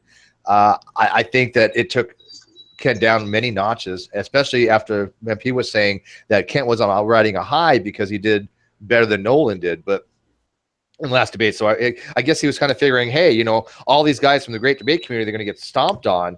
Even though Nolan was not part of the Great Debate, there's a long story how he wanted to use my channel for the debate, but he wasn't somebody that I recommended, right? I actually go to his secretary, Kent's secretary, and work all this stuff out. Well, I did it with Bill. I've recommended, Herman Mays here. I've recommended Quester. So, I had told his secretary, look, I don't know this guy Nolan, so if it goes south, don't hold me accountable. Hey, LeMays, you finally got in. You worked. Sorry, I had to step out for a second. I'm back. Yeah. I only watched part of that hangout debate with Nolan. I'm like, this one's a train wreck. I'm just going to check out now before it gets worse. Okay, hot chick in the room. Hang on. LeMays, can you hear us? I'm so superficial. I didn't think I was that good looking. You're not. That's it. I'm out of here. I'm leaving the hangout. That's it. I'm taking my toys and going home. I'm having a sad. That's it. I'm out of here. Oh, by the way, since you're talking about having a sad, True is having a hangout right now called Dragnaut is having a sad. And by the way, if you haven't subscribed to Dragnaut, go subscribe to Dragnaut. This is the time to get all your shout outs. He has 8 whole people watching, and it's basically Pew Review, Tyler Durton on a sock account, Jade, Hanazubi, Eonist. So there's 5 out of that 7 that can't stand his stuff. So I mean, and then he has Ronnie and myself. So 6. I mean, think about that. 7 people watching, 6 of them, because he's probably watching his own feed. 6 of them disagree with him. That tells you how his channel goes. Oh, that's sad. Boy, I do better than that. Yeah, no, I'm serious. I'm not lying. I'm looking at his live chat. Everybody in his live chat is somebody from the Great Debate. They can't stand Ronnie. So, Lamise, can you hear us now? Oh, by the way, we got Lamise. We got music. I can't have music. Even though it probably won't get flagged because it doesn't. It's all over the place. But can you hear us, Lamise? Huh? Can she hear us? No, she's muted now. Lamise. You said his hangout saying that Drag is having a sad, correct? Yes. This is just further reinforcing what Drag had said, 6 months ago, where he's using a term, waits a couple weeks, and suddenly, Ronnie's starting to use it like he actually knows. You what are the hell he's spot on talking about. correct. He has totally ripped that from Drag. Lamise, are you there? I don't think she can hear us. Oh well, at least it's good eye candy. I'm superficial. I admit that. Lamise knows that. Yeah. Oh, she can hear that? Wait, now you can hear us? Really? Caught on your own petard. Oh, God, I'm deleting this video. It's never going to go stay up. Yeah, I hear you. I hear you. Okay. So, so what do you think from your scientific background, Lamise? Did you watch the debate? Can you hear me now? I can hear you. Did you watch the debate? I saw you in the live feed. I watched a little. Yeah, I watched a little, but I didn't. Yeah, I little. I didn't hang there. Just it was strange that Kent said that there is possibility for a bacteria can convert to fungi or convert to eukaryote. So I don't know. He claimed that he's a science teacher. So how can he deny evolution theory? Well, because Kent has never taught science. We all agree, I think, that Kent has no scientific background whatsoever. None. 0. He got his university degree from that trailer park there in Colorado. What is Bible she? Patriot University. Oh, she's having a beer. Look at that. Oh yeah, she's told me she's having a beer. Look, Yeah, the science he taught was friggin' Sunday school science. Lamise, are you at home or you're out somewhere drinking a beer? Okay. Cheers. Cheers. Let's all get drunk with Lamise. Is that cool? I can't get drunk. God brings upon us gravity. Yeah. How dare you? I can't get drunk. I'm underage. Oh, Screw you. I'm going home. Too bad it ain't a Roman Coke Yeah, guy that can bring out the Costa David's Rican rum. contributing to the delinquency of a minor. Yeah, but No. Nasi, you're over 18, right? Yeah, I'm over 18. Okay. Cheers. So you can have these thoughts about Lamise and it won't be like freaky. Yeah, I'm no longer jailbait as of like a month ago. Okay, then you're safe in here. I don't want no creepy shit. But anyways, Floyd, we need to get back to you. What say you, man? What do you think about that debate? I mean, I know you kind of chimed in a little bit, but Yeah, I mean, that's a good example of how to do a debate. When you come to debate, your opening statement, you should have a well-prepared presentation as though you're not having a debate at all. Treat it like you're going to have a lecture and it's just you where you're going to teach something. So that's the best way to be prepared. And obviously it's good to study your opponent. And with Ken, and people have been saying it, he's been using the same tired arguments for years and years and years and hasn't learned it all. So I mean, and there's tons of material on him, so you can really study him and learn his debates, his arguments and tactics. So, you can be well prepared for something like that. But yeah, it's always important to have a good presentation, come prepared, do your homework, and you'll do well. But if you just come with a well prepared presentation and ready to support it, you're just going to come off good, just by that alone. I couldn't agree with you more, and I'm glad they kind of waived their opening statement, and I think you're right. I like the fact they went right into a presentation, and then there was a back and forth, and I think that he came out of the gate just full barrels, just boom, boom, boom, boom, perfectly laid out. Kent didn't respond to any of that, and he had a rebuttal for everything whatever Kent said, he had a rebuttal prepared for it, even in slide form. It was great. Sometimes I think that, like in Bill's case, he has an advantage in some ways over a lot of professional scientists because he spent so much time as a science communicator, like on the floor in an informal setting in a museum. That really helps a lot. So if you know the science and you do that, I think that really helps you communicate the message better. Where I know a lot of people might know a lot more science than Bill does, but wouldn't be able to communicate it nearly as well as that. So and that's he's kind of perfect person for it. Yeah. Yeah, it's again, I've known people that are very, very brilliant in their areas that would probably lose in a debate setting because they don't know how to relate to the material in a way that the average person can understand. They're used to being lecturing to people that already have an understanding. When you're a college professor like yourself and you have a classroom, you have to make the assumption that the people in your classroom have already had the prerequisite courses, right? Yeah, and they have different motivations and stuff. So most of them are more or less there to absorb the material and learn something. It's different when you're in a public setting like that with the potential for sort of more resistant audience in a way. And I just think the informal education side of Bill's experience in the museum really did him a lot of favors in this setting. Yep. Lamise, you have a suggestion? Go ahead.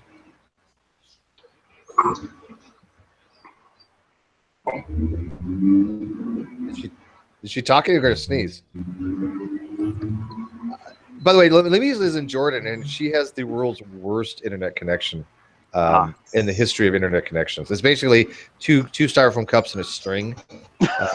She's actually using one of those old acoustic baud modems. You have to take the phone and stick it in there. There are several stages where groups of desert insects have to trail the connecting modem across a desert first, so it slows the thing down considerably. I don't know why her connection is so bad. I mean, what is it about Jordan? Okay, I have suggestion about debating the evolution theory. Here I'm sure that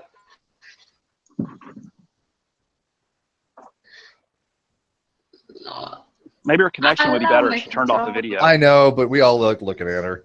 Allow me. You're so shallow. I get it. I'm so upfront with that about her. Allow me to talk. Just listen to me. Listen to me. We're trying, but you're breaking up again, Lamise. Yeah. I turned off your camera to save your bandwidth. Yeah. Let me type in the group chat. Can I talk? Do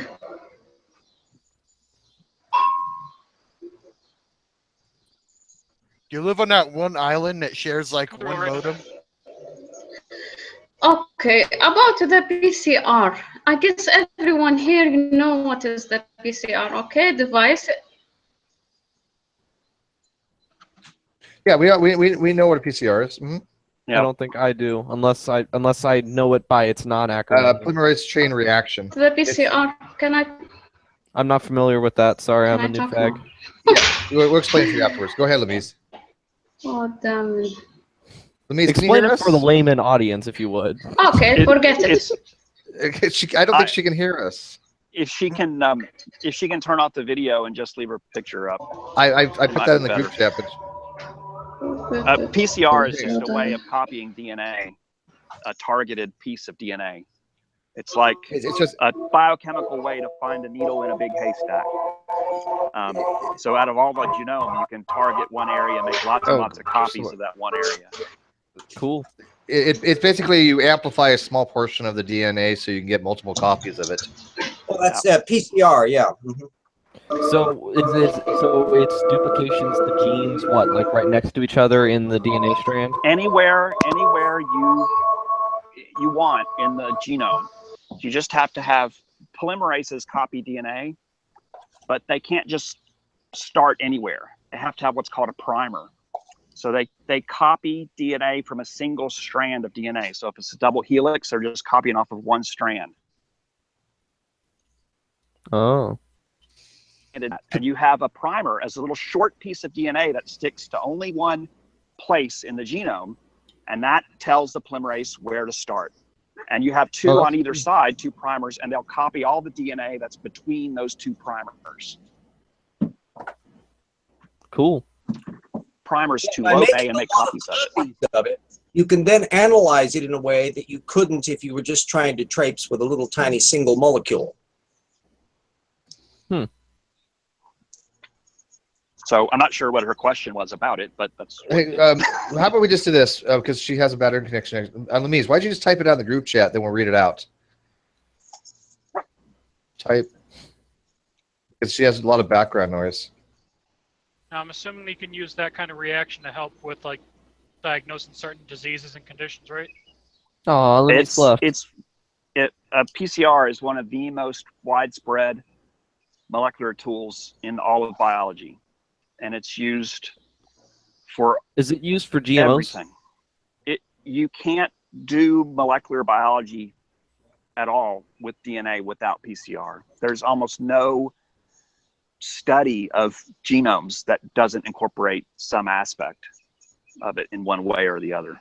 Are you still using the Minion thing? It's been a bit of a headache, but we're slowly figuring it out. I know Ruhiv bought one. He's been playing with it. Has he been getting results? I don't think he's been getting clear data. Yeah. It's not easy. It's not easy, but it will work. It's just taking me some time. But he's enjoying it. I mean, I think he was doing a pig genome. Yeah, I think he's looking for sequence fusions. the Babirusa genome, if I remember that conversation, which is a little weird. He wrote something up, and he actually said it to Tompkins recently. But he's afraid that Tompkins is filtering his mail now, because every time Tompkins comes out with something, Ruhiv has destroyed him, and even our PZ Myers has even blogged about it. I think he's actually scared of Ruhiv. And Tompkins never agreed to show, I guess. Huh? He never agreed to what? He never agreed to come on the show and debate it. He did. No, he agreed to come on here. But then he changed his mind after ICR said, assuming he's too busy. Yeah. I think that they knew that he would not be able to defend his position. That makes sense. Like he says that the obviously, we know his claims, but the other people they're listening. He says that the DDX11 gene has a transcription that goes across the long read.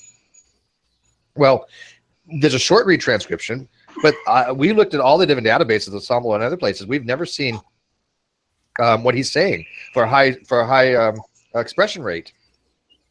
And how could he back that up if his own data from his own blog doesn't show what he's saying? Yeah, and what I was saying in that conversation was, even if you, for the sake of argument, said that there was a gene being transcribed there, and I think Ken Miller made the same argument. So what? in fact, the point is that gene is normally only found near the ends of chromosomes. And now you have, even if it was being expressed, now it's being expressed in the middle of a chromosome.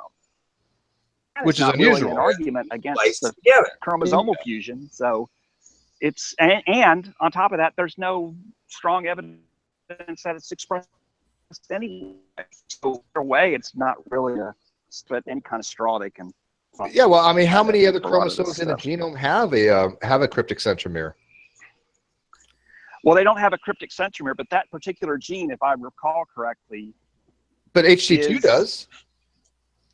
I mean, what else could it have been but a fusion? Right. That's what I'm saying. Yeah. It's not. What else could it be but a fusion because of the inactive centromere, the cryptic centromere?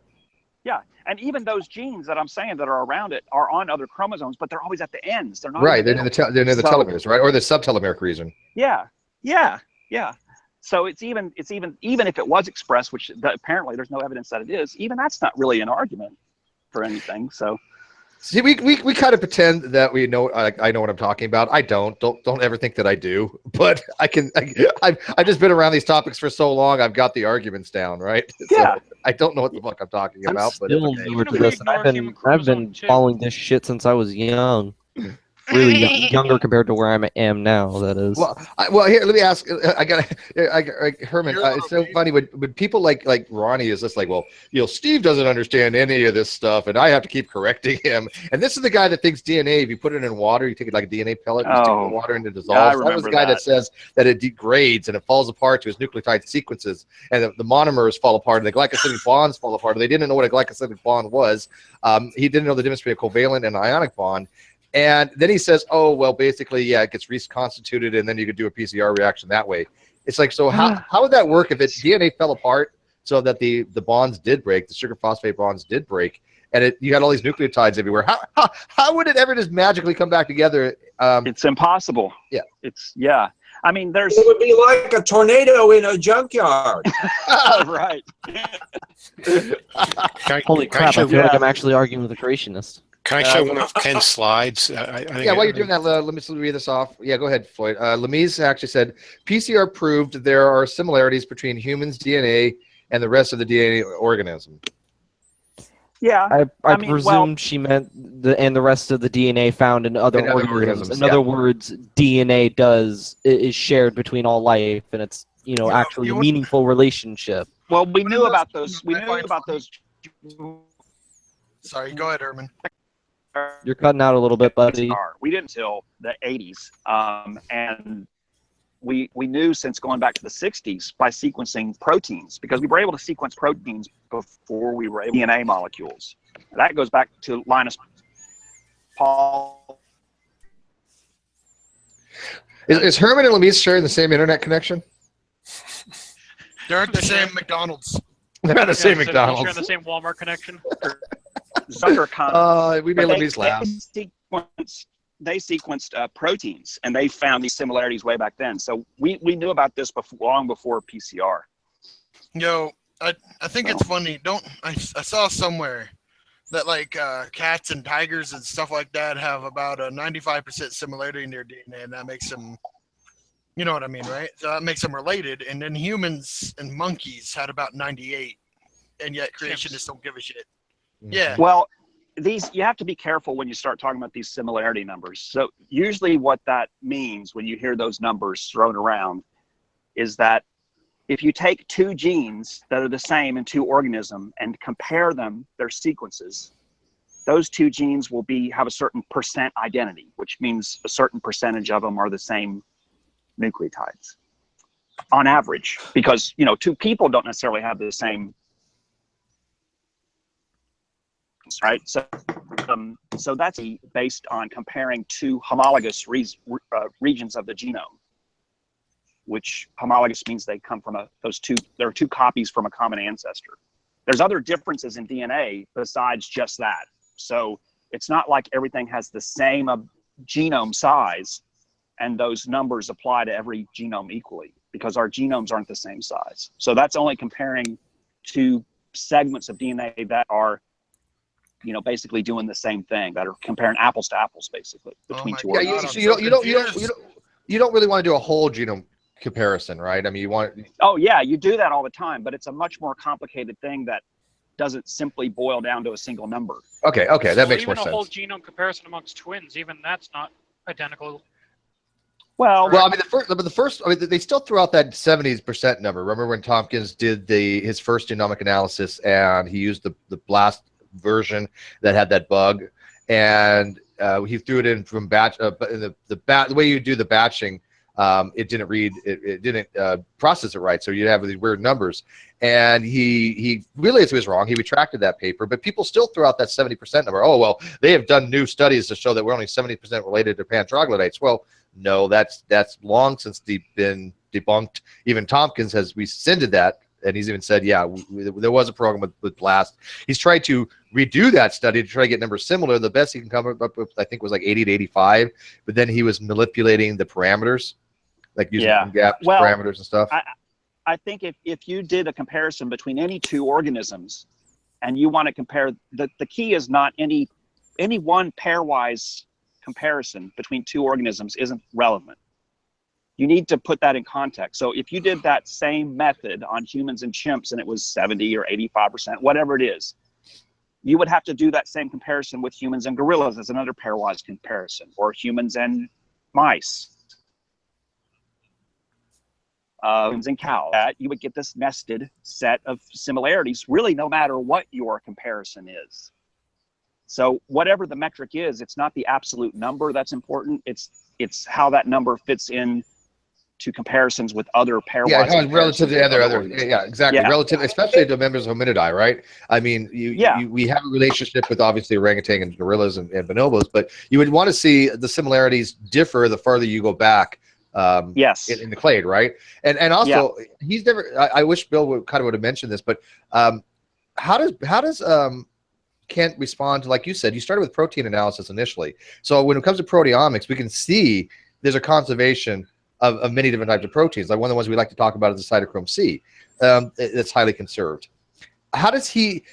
Does he think just like a creator just made it that way so that the proteins have a similarity between species, or is it? I mean, obviously, it's a consilience of everything between the genomic analysis and usually with these, similar, they're what they say. Well, it could just be similar because those organisms have a common designer. It's like a scratched disc.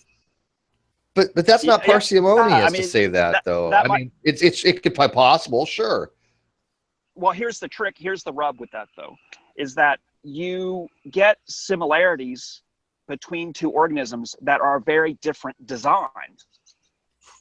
So, for instance, there's more similarities between dolphins and cows than there is between dolphins or cows and sharks, even though dolphins and sharks have the same design in a way.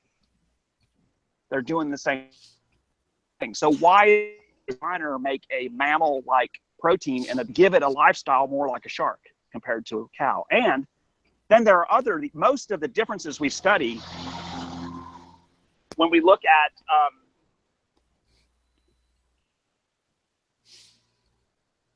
comparative phylogenetics. Herman, we're losing you. You're breaking up really bad. Design at all. You're breaking up really bad. You might want to reset your browser. Oh, okay. Sorry. I'll just kind of fill in that from the perspective that I see in terms of how creationism functions. They forget the fact that modern biology wants to know the correct phylogeny of life, and that when you understand what is related to what and in what order, that's going to illuminate everything that you're seeing at the molecular level. So the reason why there are introns in certain places, or certain genes are conserved, or certain things are modified, is because of the contingency of what that relationship has been in that particular lineage versus what it's been happening over in cousins. Now, the neat thing that's turning into testability is Paleo Genomics, where they're able to take biological systems, it's starting at the protein level, but it's now working up to the cis-regulatory level, where they can work out what the ancestral form of the system was, retro-engineer it, and test it out to see how it was working in an evolutionary context. That kind of stuff would seem to be impossible to do in a design framework, but it becomes inevitable in an evolutionary framework. Yeah, and it's something that is an inevitability. And yeah, somebody could posit that the creator did that way. It wouldn't make much sense. But didn't Kent kind of deny speciation in the debate a little bit? Which I thought was kind of odd. Me, because this is one of the great blind spots in all anti-evolutionism. Nobody, intelligent designer or young earth creationist, really kind of works out what the hell they mean by speciation. Most anti-evolutionists deny it happens. Your grassroots creationists are going to say, if you say speciation, they say that's within a kind, or it's a variation, they call it, of one kind to another. So they conflate the two. No, at the top of the food chain probably is the best example, Michael Denton, who accepts speciation happens. He accepts ring species. He accepts island biogeography. Has no problem with any of that. but then his brain turns off and he never applies it to anything. So he never looks back. If speciation is happening with finches, what is that? You now have a yardstick of measurement. Shouldn't you be applying that to everything in the past? And then you have to figure how much of what you're seeing in the fossil record is just that nice, normal speciation. But nobody ever gets to that stage. Yeah, and well, then move over. Something I really want to add regarding how we classify animals too, and what makes kinds a bullshit concept, but species and none of the other classifications bullshit, is that kinds is something that jumps around while pretending to have a defined meaning. So when they try to talk about kinds, they're talking about a limit for a set of where an organism can change to some degree but cannot change significantly or not too significantly from some limit. And there is, of course, the species problem in the way where we can't define the exact line between one species. I can't have music playing in the background because I get flagged.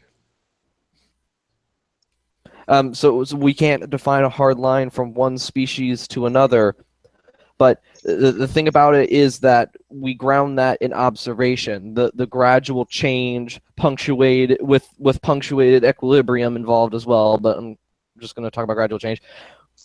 The populations change over time slowly and accumulate changes. So at some point, when you look at the beginning and the end, then you see separate species. But along the way, it's blurred together.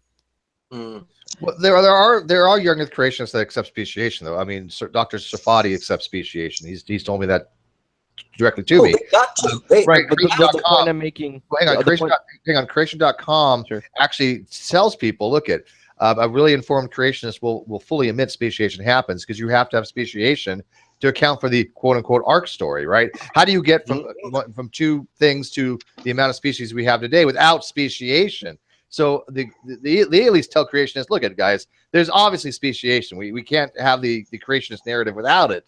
They do fuck it up rarely, of course, and they talk about being more of a variation thing in the kind, and they can't explain the rates, but at least they admit speciation works. I don't think even Kent Hovind is at that stage. Right. Oh yeah, but the point I'm making is regarding the difference between creationist classifications and actual scientific classifications. The point I'm making have is a that classification, really. It's I know with cladistics. They do. And Ozzy, are you familiar with the baraminologists? Not really. I know what that is. It's the pseudoscientific creationist version of cladistics, something like that. Yeah, well, kinda. Can I give a little brief dump in on that? Yeah. As long as I get to finish my point, which I will be able to wrap up. Put me on hold for that. I'll get into that after. So the point I'm making is that with actual scientific classifications, they're based on observation. So, for example, clades are formed based on developments of new species or certain traits. It's not always a new species. And then all the ancestors inherit that clade because you can't grow out of your ancestry, as they say. Those are all based in observations, unlike kinds, because what they do is they backwards engineer some bullshit to pretend that the arc is real, that the arc can work even though it has its own problems. They create arbitrary classifications that move anywhere from the species level to the genus level. I think maybe even the phylum level, but I'm not sure. Oh, easily the family level. Yeah. Or no, not genus. Sorry, genus. Sorry, I meant when I said genus, I meant family or order. I don't know why I said genus. But anyway, it moves all around, and they don't actually base it on any kind of observation. Sure, at first it might seem like it is because, hey, we've never seen one kind turn into another kind. But they're in order to say that, they would have to ignore all of the other observations that allow us to draw these conclusions that all life share, that all life is related to each other, and that major changes can accumulate over millions of years. Well, and I do agree with that, but there was one thing. Okay, first of all, I love the way he did his Mac Revolution thing. Although Mac Revolution can take place in a real time, you can actually see it happen before our eyes. But I think it's weird that Kent Hovind would probably say like we're mammals, right? He'd probably say that we're vertebrates, that you're eukaryotic, but he won't. And this, he mentioned Carl Linnaeus, right? So he understands that we're certain taxonomic levels, but all of a sudden we just Doesn't lose. like that we're animals or apes. Yeah, we lose things like grouping, like for example, we're not animals according to him, right? I mean, how do you lose that phylogeny? I mean, I heard Probably because he sometime- uses a colloquial understanding of animal as a mindless beast. Yeah, the beast, a bird, and kind of thing is an animal, right? I get that, but if he's having a discussion biologically speaking, what the fuck are we if not animals? Are we plants? I mean, really? Well, considering Kent Hovind's brain, I might be inclined to think he's a plant. He's not a human. That's an insult to plant. He's a CIA operative. He's not a human. I can tell you that. Considering the way Kent operates on his script, I'm thinking that he might just be like operating on some basic level, like how those the fly trap plants, they just close their mouths in response to a stimuli, no actual thought. Well, I'll tell you this real quick. Wait one second. I'll tell you this one quick. The other day when we had Nolan's debate, Kent stuck around for about 10 to 15 minutes afterwards, and I was talking about some other younger creationists and stuff. After the debate today, as soon as we went off air, he was gone. He was just gone. Well, smart move. No. To be fair, he went into a debate right after this last one. I actually watched the last 45 minutes of it. It was actually, is the Bible, is a biblical worldview compatible with evolution? And he once again got his butt handed to him. Oh, he had another debate afterwards? Yeah, he had a debate. Actually, General Hahn said something, and I went and watched the last 45, which was something right up my alley. And it was actually a very good. He actually said something I never thought Kent would say. He actually said, I might be wrong. I'll have to look at that. That's a good point. Oh, wait. I would expect any follow up on that one. Yeah, Jenna was messaging me. Jenna was messaging me in the debate, and I didn't really read his message. I couldn't get it's something like, debate with Kent Hovind, is evolution compatible with the Bible? He said, the guy Zach debated him on that. Yeah, and it was actually pretty good up until. He asked me to advertise it. I'm sorry, I wasn't paying attention to General Hostil's message. He says in the after show if you can. So let me advertise it now. So I'm putting the link to the video in the live feed if you guys want to go check it out. I haven't seen it yet, but I guess that's the video you're talking about. For those of you who are watching this not live and won't have access to the side chat, the channel is Richard Bushey, Bushey. The title of the video is Debate with Kent Hovind - Is evolution compatible with the Bible? Right. And yeah, I'll put the link in the video description below. Yeah, there's one thing I would make a mention there on it. What the only bad part I really hate about it is this other guy that was debating him, Zach somebody.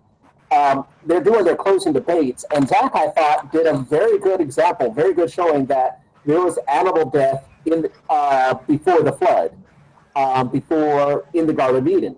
And at the very end, what really got me is Zach actually said, Kent, I'm not going to say you're not a Christian based on this view and things. It was very cordial. At the very end, Kent said, I'm going to paraphrase, I think you're a very dangerous man. You need to basically learn this stuff, and I fear for you on Judgment Day.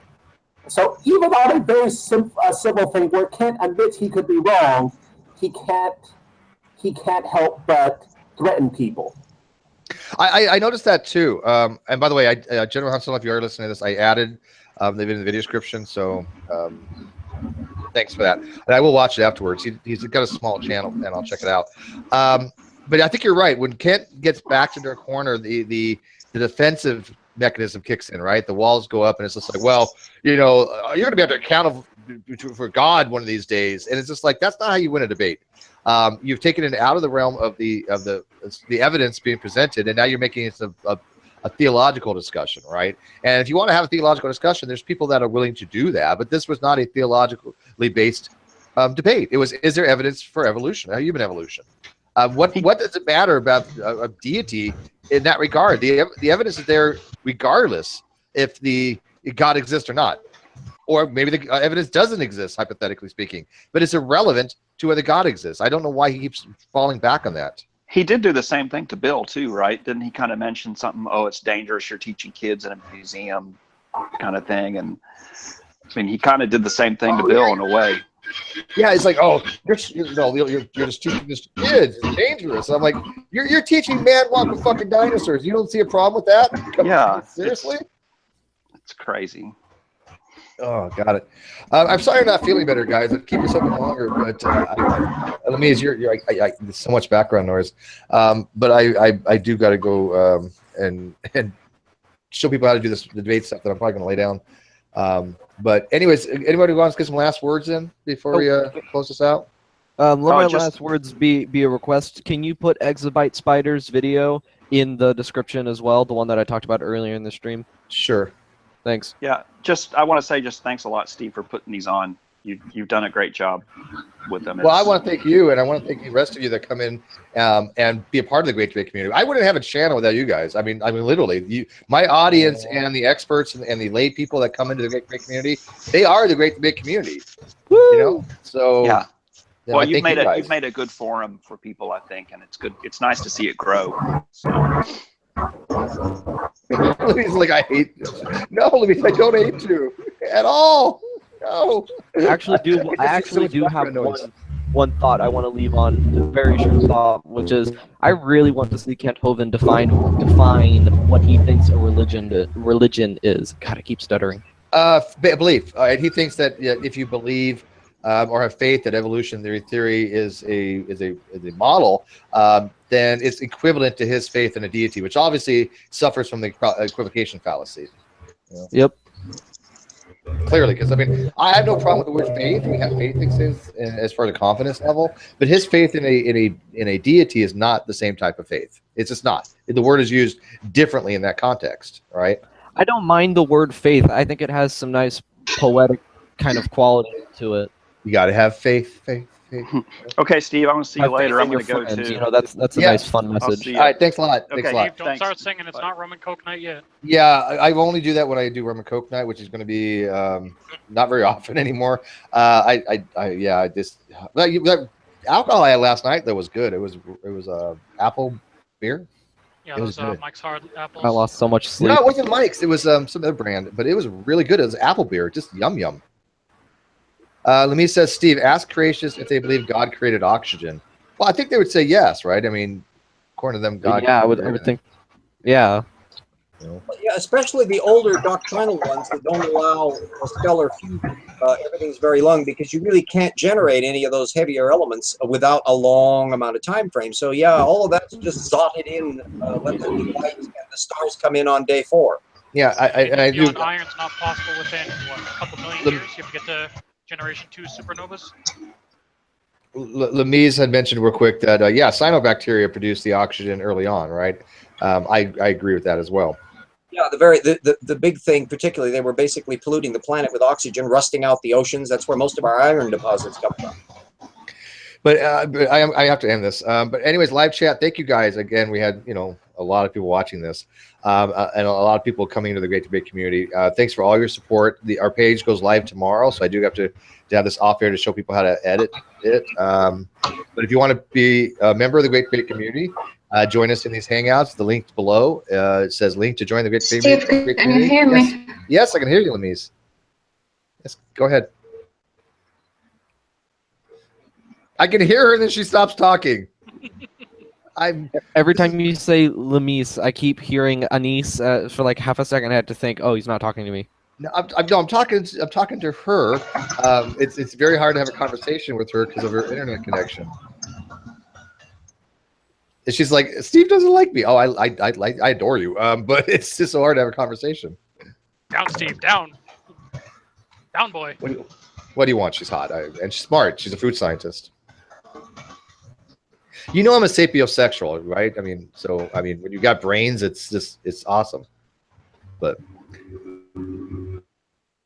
anyways, like I was saying, if you guys want to be a member of the Great Debate community. Join also if you want to be a Patreon. I have Patrons at Patreon from $1 to $20. Somebody actually does 40 or 50, but even a buck a month, it helps me a lot. I spend a lot of time messaging people and arranging these things, and you don't even know how many messages I get per day from people. I'm constantly bombarded by emails and messages and trying to arrange everything for the Great Debate community, because there's a lot of coordination going on with a lot of channels. So I appreciate all the support that people give me on that, for the PayPal, Cash Me, and other things. Every dollar is greatly appreciated. So with that, I'm going to give somebody the last word. I always give somebody the last word.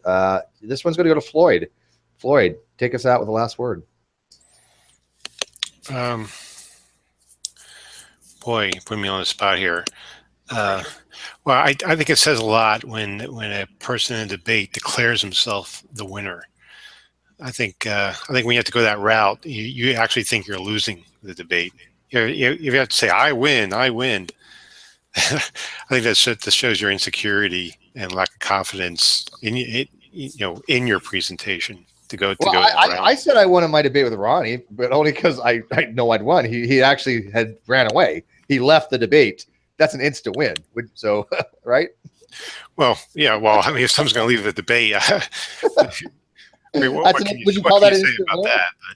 Yeah, that's an instant win, right? And I said I won. So, but anyways, that's your last word? Yeah. All right. Thank you guys for watching. I hope this video has a lot of views. Like the video, and leave a comment below on what you think of the debate, both on this video and the actual debate itself, which I will be putting the link to in the video description. And I will bid you guys good night.